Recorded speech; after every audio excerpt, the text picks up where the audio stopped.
bakit meron siya.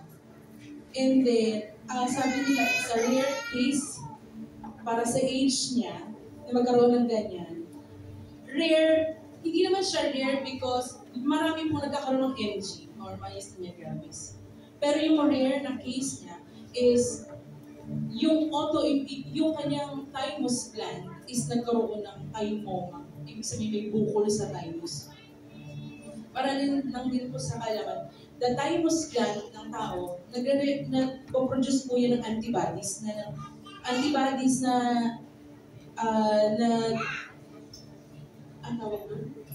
lumalaban sa infections ng tao. So, yung sa kanya super, kung sabihin natin million ang mga. So, yung autoimmune na yun, yung overactive na antibodies na yan, yun yung parang humaharang para sa muscles and nerves ni Kel. Kaya minsan, hindi niya magganon yung kamay niya. Kapag kumakain siya, kung alam niyo lang, magganon siya. Minsan, yuyuko siya, bagsak na siya. Wala na talaga siyang control. Minsan, sasakay siya sa jeep, hindi niya mahakbang. Siguro, nakahakbang niya, pero yung isa, pinahawakan niya. Ganon siya. Meron nga ako, naawa ko sa kanya kasi sabi niya sa akin, kasi tapang niya eh, pumapasok pa rin siya sa school. Sabi niya, Ma, pwede mo na ba akong hatid sundo? Bakit? Natakot kasi ako, nasubsob ako sa jeep. Hindi na po yung time na na-alarma na rin kami. So, ayun, fast forward, pumunta na kami sa PGH. Akala namin, ang dami-dami ng tutor namin na pinagdaanan. Akala namin, basta lang ganyan, opera agad, kung si thymus gland, tapos. Ang nangyayari po pala sa kanya, so sobrang active and sobrang dami po ng antibodies, hindi po siya pwedeng operahan agad-agad. So, meron po siyang, may procedure na ginagawa sa kanya, which is the plasmapheresis, plasma exchange, para po siyang dialysis. Na meron po siya dito tatlong tubo, tapos yung dugo pupunta sa machine. Si machine ang gagawin ni machine kay blood, i-separate niya po yung antibodies for 3 days. Tatlong beses po ginawa sa kanya yun. And 2.5 hours niya ginagawa yun. So, kung titignan mo parang, talaga bang nangyayari ito?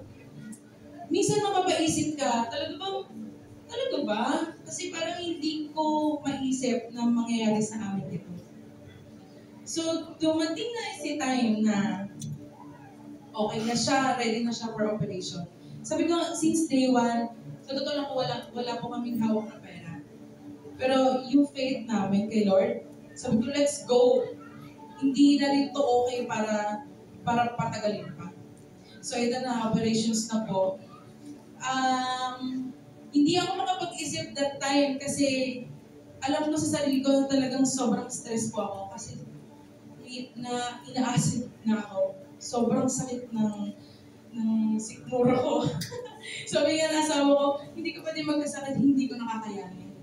Kaya sabi ko lalakasan kay Lord ko. We pray. Siguro hindi kami sabay mag-pray ni Fernand, pero alam namin bawat sa sarili namin. We-pray talaga kami. We-pray kami. Walang imposible sa Diyos. Ang word ko po dito is Psalms 46 verse 10. Napakaraming verses na dumaan sa isip ko, pero dalawa yung verse na tumatak sa akin. The Psalms 46 verse 10, be still and know I am God. And Ecclesiastes 3:11, God makes everything happen at the right time. Bakit Psalms 46 verse 10? Ito na si operation.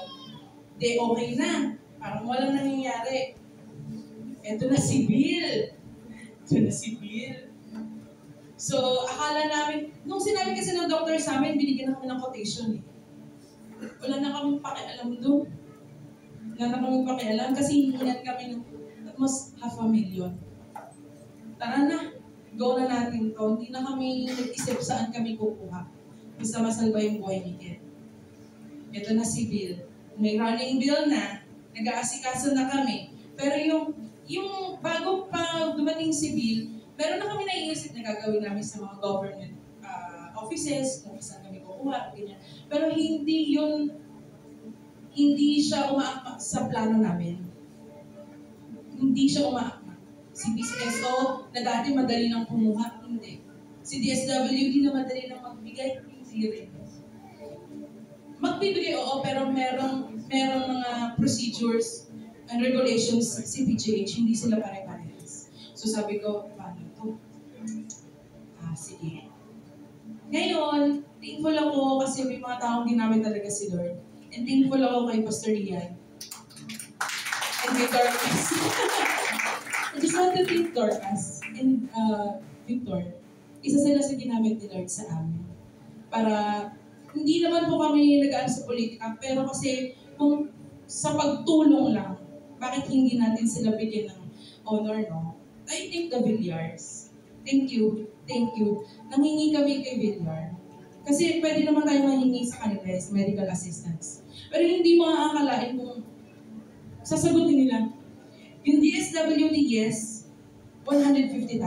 Nakakuha po. Sige lang. Kulang pa to kasi ang pinaka-bill namin, 450,000. Sabi ko, Lord, malaki to. Hindi namin to kaya. And sa Basilio, kasi si Kiel, tsaka ako, kahit kami tatlo, na-atake na kami ng anxiety. Kasi stress na kami. Hindi lang namin pinapahalata. Hindi na lang namin sinasabi. Pero nagsasabi ako kay Pastor Rian, Pastor, gusto na namin lumabas. Kumaganon talaga ako. So, hindi naman masama mag-voice out ka. Pero talagang masakit na. Gusto na namin lumabas. Ito na siya. Kasi kaso po ako ng DSWD, nakakuha po ako ng 150,000. And sa tulong ni Dorcas, nakakuha kami ng 50 muna. Then sabi ko, 200. 250 na lang. Pinapalabas na kami.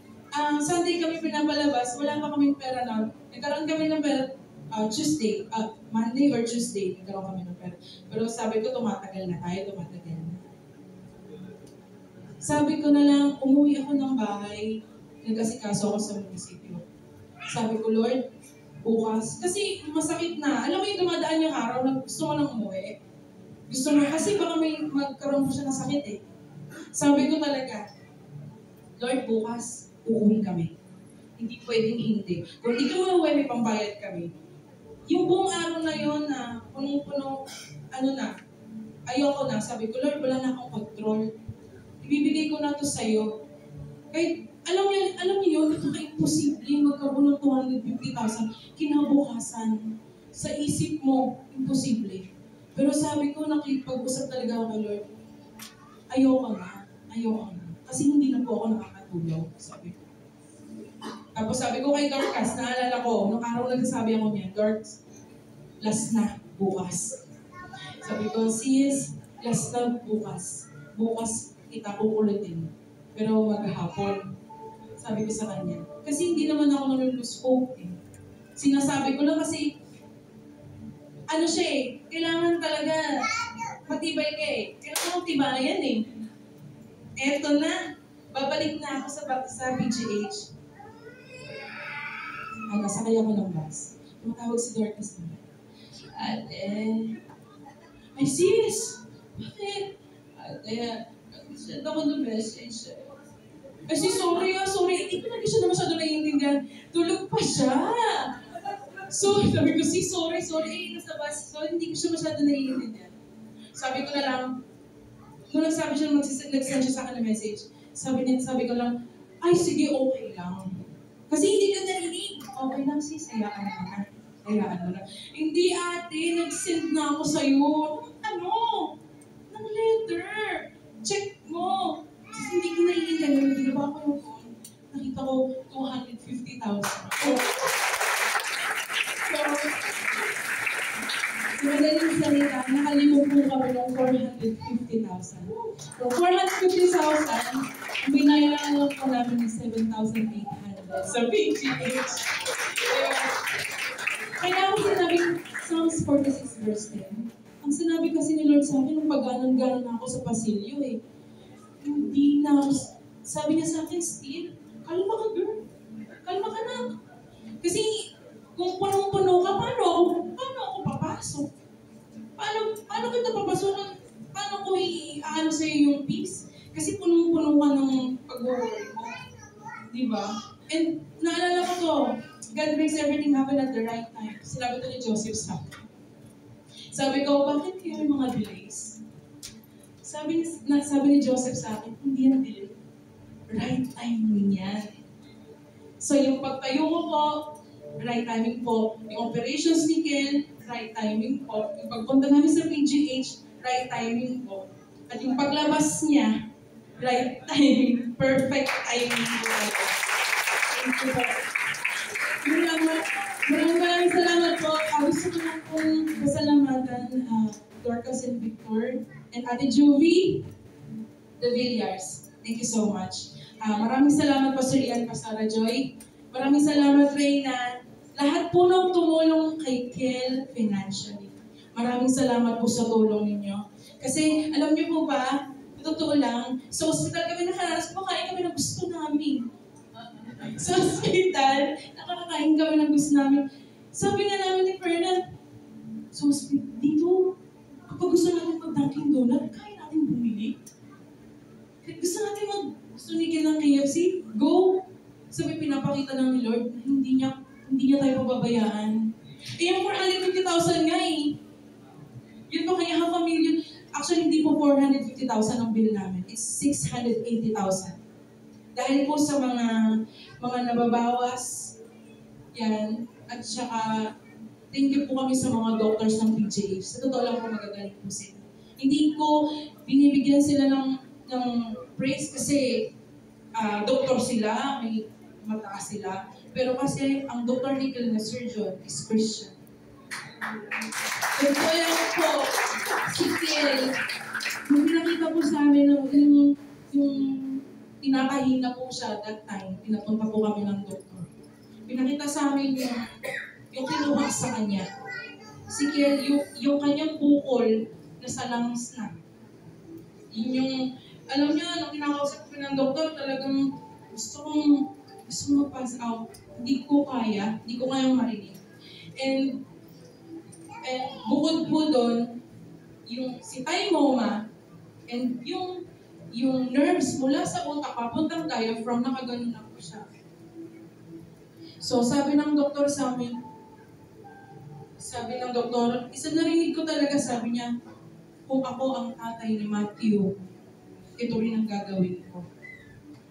Ang ginawa niya po, hindi ko lang alam kung delikado siya, hinatay niya po si bukol, para makuha niya si nerves. Pwede niya naman kasi putulin na lang, pero si Tiel, hindi niya na siguro makikita pa ngayon kung naputol siya. Kasi paralisado na po yung dito niya.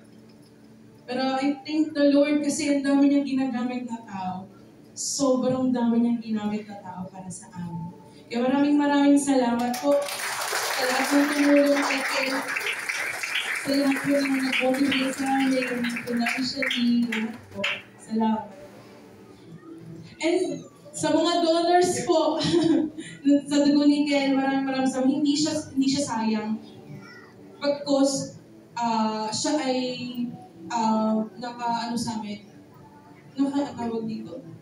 naka-reserve siya sa amin. Kaso nga lang hindi po siya pwede pamigay.